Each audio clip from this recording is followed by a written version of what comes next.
വീടിന്റെ കോലായിൽ എന്തോ ആലോചനയോടെ ഇരിക്കുകയായിരുന്നു അക്കു. ഫോൺ കയ്യിലുണ്ടെങ്കിലും അവന്റെ ശ്രദ്ധ അതിലൊന്നുമല്ല. അടുത്താരോ വന്നിരിക്കുന്ന പോലെ തോന്നിയതും അവൻ തലചരിച്ച് നോക്കി. അവി തന്റെ അരികിൽ നിന്ന് പ്രതീക്ഷയോടെ അവന്റെ ചുമലിൽ കൈവച്ച്. പക്ഷെ അവനെ തട്ടിമാറ്റിക്കൊണ്ട് അവൾ നോക്കാതെ പുറത്തേക്ക് നോക്കിയിരുന്നു. അക്കു, സോറിടാ, നിനക്ക് ഇതുവരെ എന്നോടുള്ള പിണക്കം മാറിയില്ല. ഞാൻ മനഃപൂർവ്വമല്ലടാ, ഒന്ന് ക്ഷമിക്ക്. അവൻ അതിന് മറുപടിയായി ദേഷ്യത്തോടെ അവൾ നോക്കി. അവി പിന്നെ എന്തോ പറയാൻ വന്നു. അമ്മ അവിടേക്ക് വന്നു. നിങ്ങൾ രണ്ടെണ്ണം എന്താ ഇവിടെ വന്നിരിക്കുന്നത്? ഇരുട്ടി തുടങ്ങി. പുറത്തിരുന്ന് കാറ്റുണ്ടിട്ട് വല്ല അസുഖം വരുത്തി വെക്കണ്ട. 2 ദിവസം കഴിഞ്ഞാൽ ക്ലാസ് തുടങ്ങി 2-നും. അകത്തേക്ക് ചെല്ലാൻ നോക്കി 2-ഉം. ഞാൻ പൊക്കോളാമേ, അക്കു പറഞ്ഞു. അവർ അവരെ രണ്ടാളെയും സൂക്ഷിച്ച് നോക്കി. നിങ്ങൾ രണ്ടാളും എന്താ അടി കൂടിയോ? ഇല്ലമ്മേ, അമ്മ വെക്കോ, ഞങ്ങൾ വന്നോളാം. ഞാൻ പോവാ. 2 കൂടി കിടന്ന് അടി കൂടിയാ ചൂരിൽ ഞാൻ പുറത്തെടുക്കും, കേട്ടല്ലോ. അവിയോട് അതും പറഞ്ഞ അമ്മ അകത്തേക്ക് പോയി. അക്കു, ടാ ഒന്ന് മിണ്ടടാ, നീ ഇങ്ങനെ മിണ്ടാട്ടിന്ന് എനിക്ക് വിഷമം വരും. പിന്നെ ഞാനെന്താ ചെയ്യേണ്ടത്? എനിക്ക് വിഷമവും സങ്കടമൊന്നുമില്ലേ? ഞാനും മനുഷ്യൻ തന്നെയാ. ഇന്നേവരെ എൻ്റെ ജീവിതത്തിൽ എന്തുണ്ടായാലും ഞാൻ നിന്നോടല്ലേ ആദ്യം വന്ന് പറഞ്ഞിട്ടുള്ളത്. എപ്പോഴും ഞാൻ നിനക്ക് ഫസ്റ്റ് പ്രയോറിറ്റി തന്നിട്ടുള്ളത്. നിനക്കും തിരിച്ച് അങ്ങനെ തന്നെ ആവുമെന്ന് ഞാൻ പ്രതീക്ഷിച്ചു.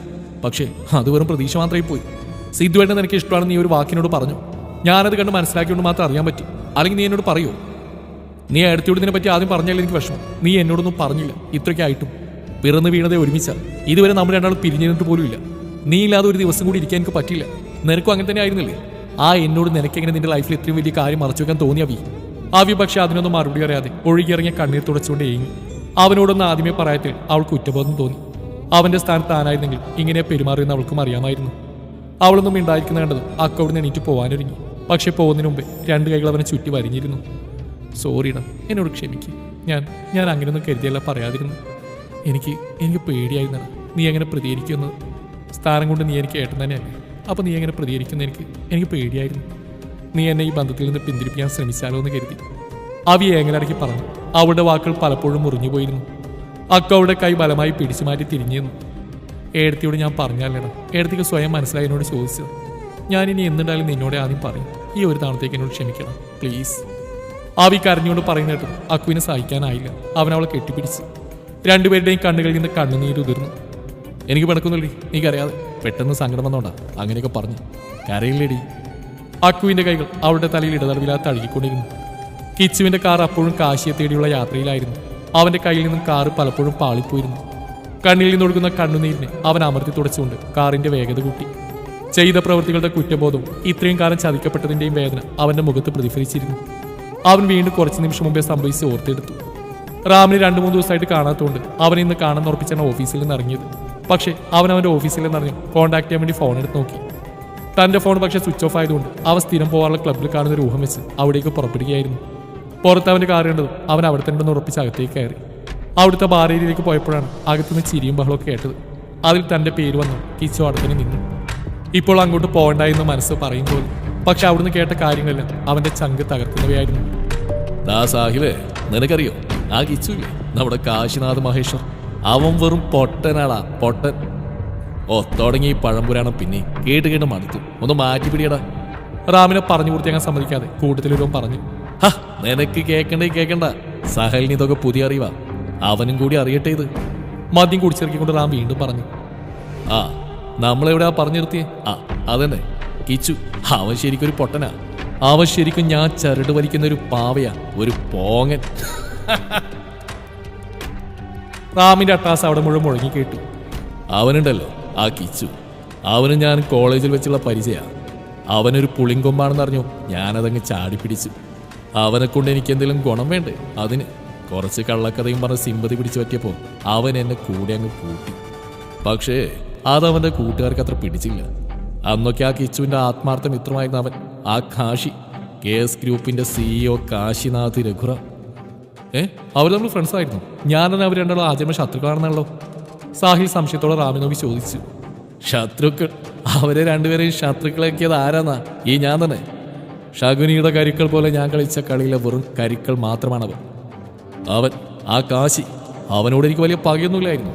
കിച്ചു, അവനാണ് എൻ്റെ ഇര. ആ കോളേജിൽ വെച്ചാ ഞാൻ അവളെ കാണുന്നു, വൈഷ്ണവി. കാശിയുടെ കൂടെ പലപ്പോഴും ഞാൻ അവളെ കണ്ടു. അങ്ങനെയാണ് ഞാൻ അവളെ ശ്രദ്ധിക്കുന്നത്. ഒരു കിളുന്ത് പെണ്ണ്. അവളെ കണ്ടപ്പോൾ തന്നെ എനിക്കൊരു മോഹം, അവളെ ഒന്ന് അനുഭവിക്കണമെന്ന്.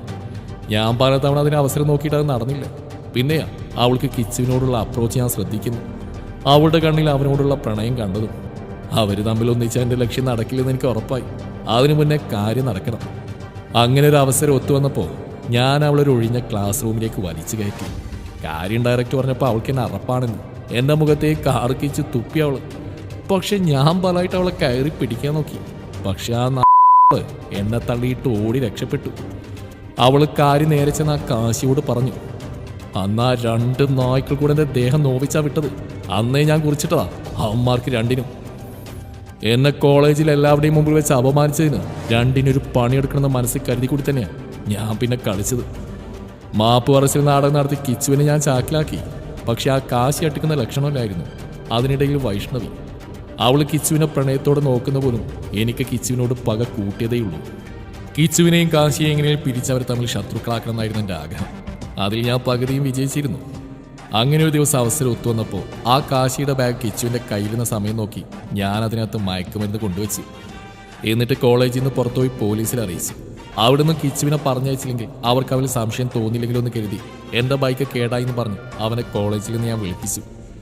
ആ പൊട്ടൻ കോളേജിൽ നടക്കണമെന്നറിയാതെ എൻ്റെ കൂടെ ആയിരുന്നു. അവസാനം എല്ലാം കഴിച്ചെന്നപ്പോൾ കാശിയും ഫ്രണ്ട്സും കുറ്റവൻ്റെ തലയിലാക്കി. ആ പൊട്ടൻ അത് വാശിപ്പുറത്ത് ഏറ്റെടുക്കുകയും ചെയ്തു. കഷ്ടം. കാശി പണത്തിൻ്റെ ബലത്തിൽ കേസിൽ നിന്ന് ഊരിപ്പോന്നെങ്കിലും കോളേജിൽ മൊത്തം അത് പാട്ടായി. അതോടെ അവൻ നാണം കെട്ടില്ലേ എല്ലാവരുടെയും മുമ്പിൽ. അന്ന് ഞാൻ അനുഭവിച്ച സന്തോഷം അത്രയ്ക്ക് ഞാനെൻ്റെ ജീവിതത്തിൽ ഒരിക്കലും സന്തോഷിച്ചിട്ടില്ല. ഒരു വെടിക്ക് 2 പക്ഷി. അവൻ നാണം കെടുകയും ചെയ്തു. അവരുടെ 14 വർഷത്തെ ഫ്രണ്ട്ഷിപ്പ് അതോടെ തീരുകയും ചെയ്തു. നീ കേട്ടിട്ടില്ലേ ഈ 2 മുട്ടനാടുകളെ തമ്മിൽ തല്ലിച്ച് ചോര കുടിക്കുന്ന ചെന്നായെപ്പറ്റി? അതുതന്നെയാ ഞാൻ നടത്തിയത്.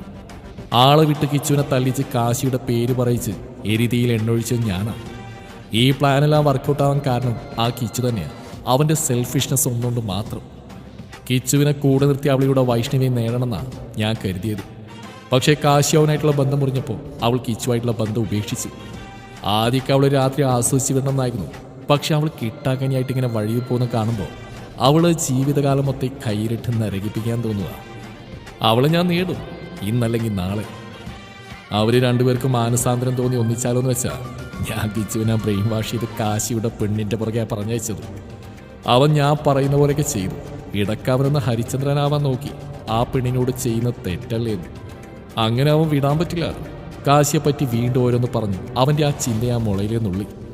പക്ഷെ ആ കാശി അവസരം നോക്കി അവളങ്ങ് കെട്ടി. അവൻ അവളെ കിട്ടിയാലും എനിക്കൊന്നുമില്ല. എൻ്റെ ലക്ഷ്യം അതല്ലല്ലോ. കാശിയുമായിട്ടുള്ള കണക്കൊക്കെ അവിടെ കോളേജിൽ തീർന്ന.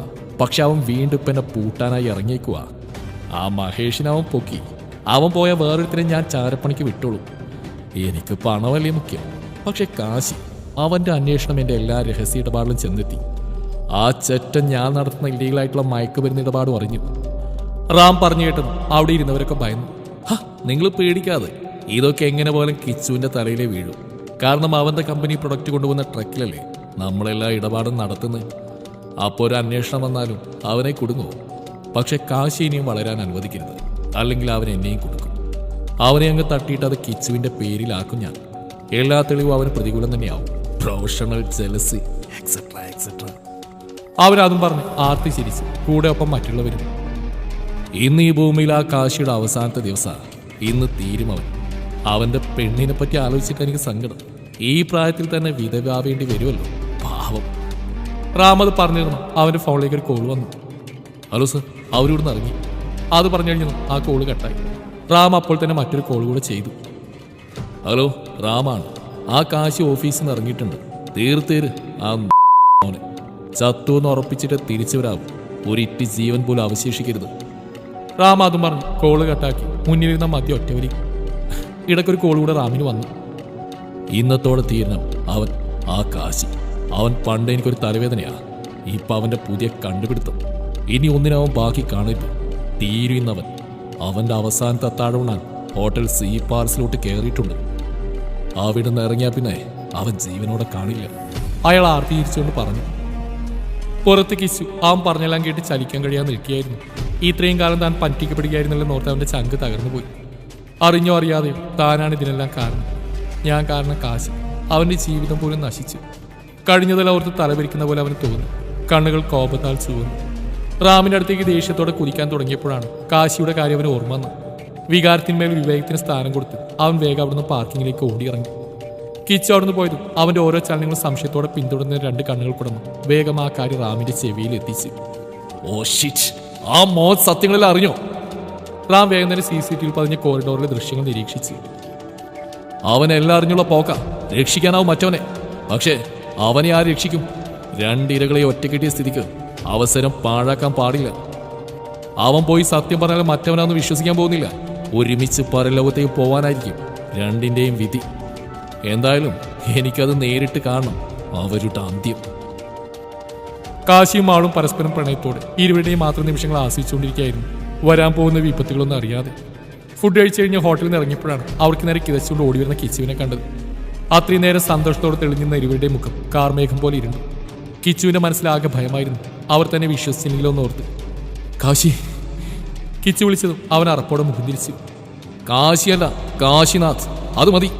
കാശി അവനെ ദേഷ്യത്തോടെ നോക്കി പറഞ്ഞു. കാശി, എനിക്കറിയാം നിനക്ക് എന്നോട് വെറുപ്പാണെന്ന്. പക്ഷെ ഞാൻ പറയുന്നത് നീ ഒന്ന് കേൾക്കണം പ്ലീസ്. ഓഹോ, എന്താണാവോ നിനക്ക് ഇത്ര കാര്യമായിട്ട് പറയാനുള്ളത്? എന്റെ ഭാര്യ നിനക്ക് തരണമെന്നാണ്? അതും പറഞ്ഞു വന്നാൽ പിന്നെ നീ രണ്ടു കാലം എഴുന്നേറ്റ് നടക്കിലിവിടുന്ന്. ആദ്യം പുച്ഛത്തോടെ സംസാരിച്ചു തുടങ്ങി കാശി. പിന്നെ അവനെ കത്തിക്കാനുള്ള ദേഷ്യത്തോടെയാണ് പറഞ്ഞു നിർത്തിയത്. അതൊന്നും അല്ല കാശി, റാം അവൻ നിന്നെ കൊല്ലാൻ ആളെ ഏർപ്പാടാക്കിയിട്ടുണ്ട്. ഏത് നിമിഷവും നിനക്ക് നേരെ ഒരു അറ്റാക്ക് ഉണ്ടാവും. നീ സൂക്ഷിക്കണം. ഇന്ന് നീ വീട്ടിലേക്ക് പോകണ്ട, ഇവിടെ എവിടെ നിൽക്ക്. ഓ, നൻപരും കൂടെ പുതിയ കഥ മെനഞ്ഞെടുത്ത് പിന്നാലെ കൂടുവാണല്ലേ? എന്താ രണ്ടിന്റെ ഉദ്ദേശം? അത് എന്ത് തന്നെയായാലും എന്റെ അടുത്ത് നടക്കാൻ പോകുന്നില്ല. Kashi please, I am serious. Malu, നീയെങ്കിലും ഒന്ന് വിശ്വസിക്ക്. കിച്ചു പിന്നെ അത് പറഞ്ഞ അടുത്തേക്ക് ചെന്നു. കാശി അവനെ തള്ളി മാറ്റി. മാറി നിൽക്കണം അവിടുന്ന്. നിന്റെ അഭിനയം കൊണ്ട് അവളുടെ അടുത്തേക്ക് ചെന്നാ വിവരറിയ നീ. കിച്ചു പിന്നിലേക്ക് വീഴാൻ പോയി ബാലൻസ് ചെയ്ത് നിന്നു. അപ്പോഴേക്കും കാശി മാളുവിനെയും കൂട്ടി കാറിൽ കയറിയിരുന്നു. അവരുടെ കാർ കിച്ചുവിന്റെ മുന്നിലൂടെ അതിവേഗം കടന്നുപോയി. അവൻ ഒട്ടും വൈകാതെ അവരുടെ പുറകെ വെച്ച് പിടിച്ചു. കിച്ചുവിന്റെ കാർ അവരുടെ തൊട്ടുപിന്നിലെത്തിയപ്പോഴേക്കും സിഗ്നൽ റിലേറ്റ് കത്തിയിരുന്നു. കാശിയുടെ കാർ സിഗ്നലിൽ പെടാതെ മുന്നിലേക്ക് കുതിക്കുന്നു. അവൻ വെപ്രാളത്തോടെ നോക്കിയിരുന്നു. ഇല്ല, അവനൊന്നും സംഭവിക്കാൻ സമ്മതിക്കില്ല. കിച്ചു തലമുടി കോർത്ത് വലിച്ചുകൊണ്ട് പുലമ്പി. ഫോൺ എടുത്ത് പോലീസിൽ അറിയിക്കാമെന്ന് കരുതെങ്കിലും അത് ചാർജില്ലാതെ ഓഫായി കിടക്കുന്നുണ്ട്. അവനത് ദേഷ്യത്തോടെ കാറിനുള്ളിൽ എവിടേക്കോ വലിച്ചെറിഞ്ഞു. കാശിയുടെ കാർ മെയിൻ റോഡിൽ നിന്ന് വിജനമായി ഇടറോഡിലേക്ക് കടന്നു. അത്രയും നേരം നിശ്ചലമായി കിടന്ന വാഹനങ്ങൾ ഹെഡ്ലൈറ്റ് ഓൺ ചെയ്ത് അവരുടെ കാറിനെ പിന്തുടർന്നു. കാശിയുടെ കണ്ണുകൾ ചുളുങ്ങി. അവൻ ഇടയ്ക്കിടയ്ക്ക് ഫ്രണ്ട് മിററിലേക്ക് നോക്കുന്നുണ്ടാണ് മാള് കാര്യം തിരക്കിയത്. എന്തുപറ്റി? ആരോ നമ്മൾ ഫോളോ ചെയ്യുന്ന പോലെ തോന്നുന്നു. ചിലപ്പിന്റെ തോന്നലാവും. എന്നാലും സൈഡ് കൊടുത്ത് നോക്കാം. കാശി സൈഡ് കൊടുത്തു ആ വാഹനം മുന്നിലേക്ക് കുതിച്ചു. പക്ഷെ പെട്ടെന്നായിരുന്നു കട്ട് റോഡിൽ നിന്ന് ഒരു കാർ അവിടെ കുറുകെ വന്ന് നിന്നത്. നേരത്തെ മുന്നേ പോയ വാഹനം കുറച്ചു മുമ്പിലായി നിർത്തിയിട്ടുമുണ്ട്. കാറിൽ നിന്ന് 2-3 ഗടാഗിടിമാർ ഇറങ്ങിയെന്ന് അവിടെ കാറിന്റെ ഗ്ലാസ്സിൽ ചെന്ന് മുട്ടി. മാളു, എന്തു വന്നാലും നീ പുറത്തിറങ്ങുന്നു കേട്ടല്ലോ. ഇവർക്കുള്ള ഞാൻ കൊടുത്തോളാം. കാശി അത് പറഞ്ഞ് വാഹനത്തിൽ നിന്ന് ഇറങ്ങി. എന്താ ചേട്ടന്മാരെ, എനിക്കുള്ള പണിയാണെന്ന് മനസ്സിലായി. ആരാ കൊട്ടേഷൻ തന്നെ അറിഞ്ഞാൽ കൊള്ളായിരുന്നു. കാശി ഒരു കൈകൊണ്ട് മുടി മാടിയൊതുക്കിക്കൊണ്ട് ചോദിച്ചു. പക്ഷെ അതിന് മറുപടിയായി മുന്നിൽ നിന്നൊരുത്തൻ കാശിയുടെ നെഞ്ചിൽ ആഞ്ഞു ചവിട്ടി. കാശി വീണെടുത്ത് ചാടി എഴുന്നേറ്റു. നീ എന്നെ കൈവെക്കാനായടാ എന്ന് ചോദിച്ച് കാശി അവന്റെ നെഞ്ചിൽ കൂടെ നോക്കി ആഞ്ഞു ചവിട്ടി. പിന്നെ അവിടെ നടന്നൊരു പ്രകടനമായിരുന്നു. കുറച്ചു കഴിഞ്ഞപ്പോൾ 3-4 പേരടങ്ങുന്ന സംഘം കൂടെ അവരുടെ കൂടെ ചേർന്ന് കാശിക്ക് പിടിച്ചെടുക്കാൻ കഴിയാതെയായി. ഹോക്കി സ്റ്റിക് കൊണ്ടുള്ള പ്രകാരം അവന്റെ നടുവിനേറ്റതും അവന്റെ നാവിൽ നിന്നൊരു ആർത്തനാദം പുറത്തേക്ക് വന്നു. അവന്റെ അടുത്തേക്ക് കാശിയേട്ടാ എന്ന് വിളിച്ച് ഓടി വന്നു. പക്ഷേ കാശി അവളെ കൈകൊണ്ട് അങ്ങോട്ട് ചെല്ലുന്നതിൽ നിന്ന് വിലക്കി. റാം മുന്നിലുള്ള വണ്ടിയിൽ നിന്ന് ഇതെല്ലാം ആസ്വദിച്ചുകൊണ്ട് കിച്ചുവിന്റെ വരവിനായി കാത്തിരുന്നു. മുന്നിൽ നിന്ന് വരുന്ന വാഹനത്തിൽ നിന്നുള്ള പ്രകാശം കണ്ണിലേക്ക് തുളച്ചു കയറിയതും റാം കണ്ണ് ഇറുകെ പൂട്ടി. പിന്നെ ക്രൂരതയേറെ കണ്ണുകൾ പതിയെ തുറന്നുകൊണ്ട് ഉന്മാദിയെ പോലെ ചിരിച്ച് പുറത്തേക്ക് നോക്കി.